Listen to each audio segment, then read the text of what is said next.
A confeiteira Elis, ela também tem filho adolescente, ela conta pra gente sobre como ela fala sobre esse assunto, os nudes, com o filho. Vamos ver como é que ela faz? Roda aí. A minha educação aqui dentro de casa, eu, Elis, aqui com os meus dois filhos, Matheus e Davi, sendo o Matheus já adolescente, a minha orientação básica aqui é o respeito. Eu sempre falo que não cabe aqui na nossa vestimenta, na nossa educação, na educação de um homem de caráter que vem se formando esse tipo de conduta. Já falei que, se você participa de grupos que normalizam esse tipo de situações, saia. O respeito tem que ser constante, é diário, é uma decisão que nós temos. Mas foi sem querer, eu recebi, eu enviei, não existe isso. É sempre uma decisão.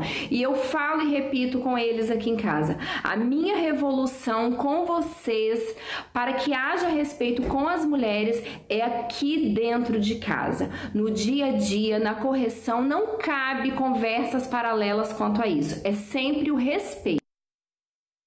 Lívia, você percebe que falta uma rede de apoio para essas meninas, para essas adolescentes que são vítimas, né, acabam tendo esse conteúdo vazado? Sim, falta. Eu acho que a principal questão que surge é a vergonha, é a culpa, porque as meninas se sentem muito culpadas, elas acham que a culpa é delas. De ter chegado a essa situação. E eu sou professora já há muitos anos, lido com muitos alunos, meus alunos, né, já estão na faculdade, mas são muito jovens ainda e eu já me foi relatado situações como essa. A gente tenta acolher, né, não julgar, porque é muito comum as pessoas dizerem, mas por que você mandou isso? Porque a culpa é sua, você não pode fazer isso. Então, a mulher, novamente, ela se sente culpada, ela é revitimizada, né? O processo de revitimização que acontece. E é importante também mostrar que, além do crime, isso também, esse vazamento de imagens íntimas, Roberta, também seja indenizações cíveis, porque essas mulheres que tiveram a sua intimidade violada, essas imagens vazadas, elas podem pleitear indenizações por danos morais, porque a sua imagem, de certa forma, foi violada. Então, imaginem, muitas mulheres, eu não estou falando das adolescentes, né?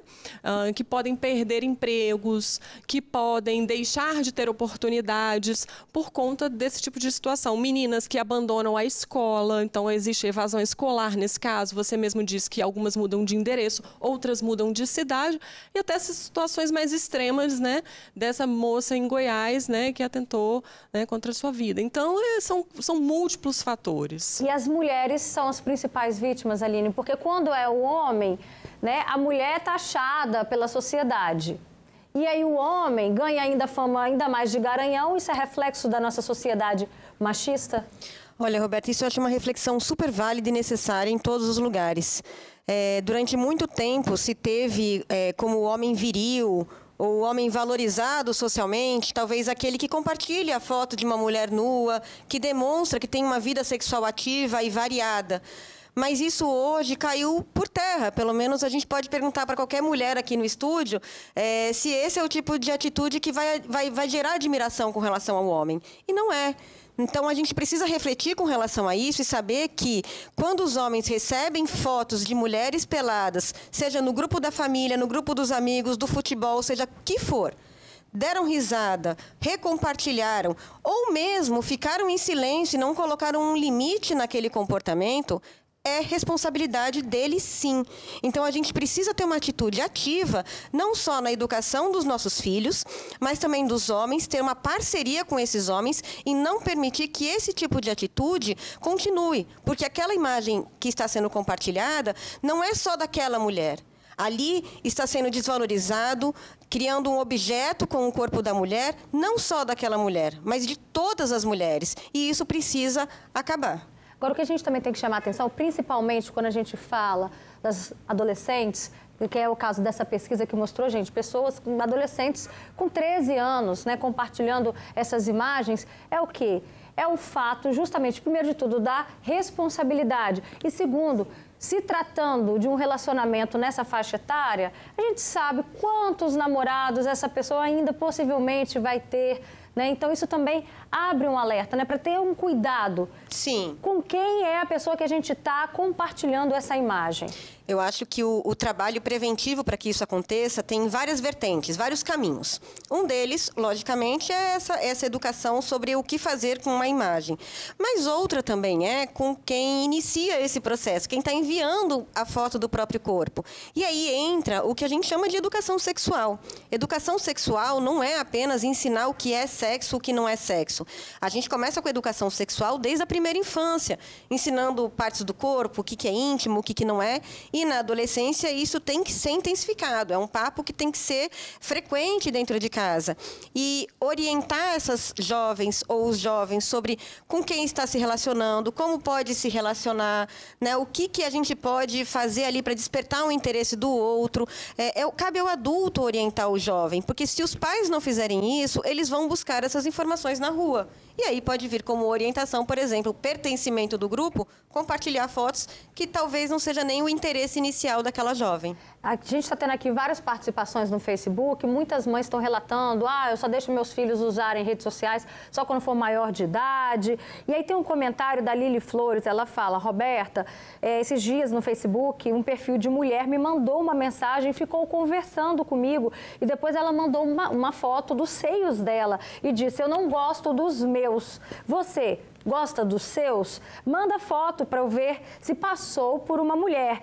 Ela falou que ela desconfiou, né, que fosse um homem. São vários artifícios, né, que a pessoa do outro lado tenta usar para que essa pessoa caia também dessa forma, né, de golpe, né? No caso aí é um golpe, né? Se torna um golpe? Sim, sim. Ela está induzindo a pessoa, né, ao erro. Uma outra coisa que é importante, Roberta, a gente trazer aqui na nossa conversa é o revenge porn, que é um termo em inglês que significa revanche pornográfica.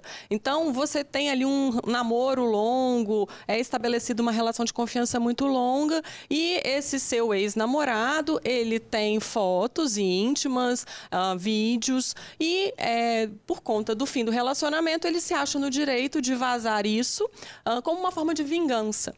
Então, isso também tem acontecido na nossa sociedade, isso tem sido problemático, eu acho que a gente tem que debater, e aí eu volto à fala da doutora Aline. Educação e diálogo dentro de casa é o que vai minimizar ou, né, fazer com que esse tipo de situação não chegue a esse ponto. Deixa eu agora só chamar aqui a Marcela, que ela continua com a gente. Marcela, depois que a gente trabalha um assunto desse aqui no estúdio, é ainda mais, assim, acaba que se torna inspirador para você chegar em casa, debater sobre esse assunto mais uma vez com as filhas? Com certeza, Roberta. A gente para e pensa, será que está sendo suficiente? Será que está sendo bastante o que eu falo, o que eu faço?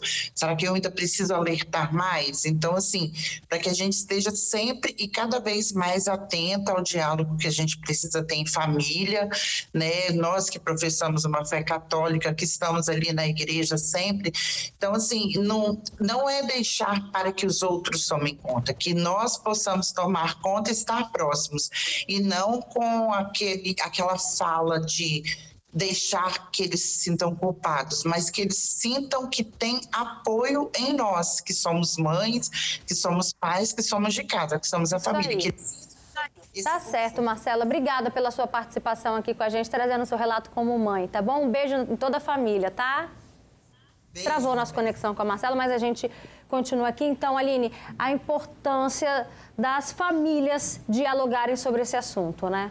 Sim, com certeza. É abrir as portas aí para uma conversa, para um diálogo, para todos os assuntos que permeiam a adolescência. Os adolescentes têm curiosidade, eles estão conhecendo o mundo lá fora, então querem saber sobre drogas, querem saber sobre sexo, querem saber sobre um monte de assuntos que são cabeludos. Cabe a nós, pais, respirar fundo, beber um copo de água com tranquilidade, porque a gente sabe que não é fácil, não é um assunto fácil para a gente, mas que deve ser conversado. Tá certo. Obrigada, Lívia. Obrigada, Aline. Obrigada. Um beijo para vocês, viu?